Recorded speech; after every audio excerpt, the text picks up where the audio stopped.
خب اگر شعر دیگه آمده داشته باشین بازم بشنویم.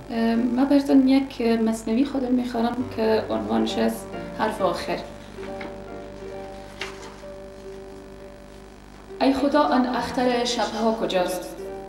آشنای این دل تنها کجاست؟ آفتاب عشق من، امید من، پرده‌ساز نغمه جاوید من، آن که در من خویش را بنیاد کرد، در سکوت سینه هم فریاد کرد، بر پرم دست کشید آواز داد، در دلم اندیشه پرواز داد، در بسوی سمت بارانی گشود، زیر باران عشق را با من سرود.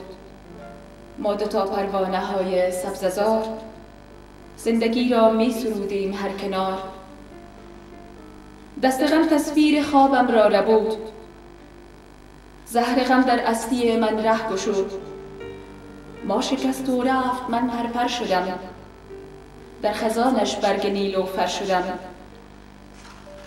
شهر دل را پر شقایق کرد و رفت، شهر دل را پر شقایق کرد و رفت، رفت اما ترک عاشق کرد و رفت.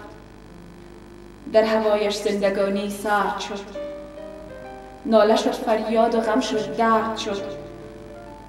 رفتنش آینه هایم را شکست، بیشه قلب مرا با سنگ بست. خسته‌ام از شهر بی ساز و سرود، خسته‌ام از شهر بی ساز و سرود، خسته‌ام از شب پرک‌های حسود. بالهایم در قفس فرسوده است، این زمین این آسمان بیهوده است. ابر پرباران اندوهم خدا، ابر پرباران اندوهم خدا، بغض تلخ صخره و کوهم خدا. میروم آرام و دل سرد و خموش، کوله‌بار درد تنهایی بدوش. دختر بر روی سنگ می نگاشت، دختر بر روی سنگ می نگاشت.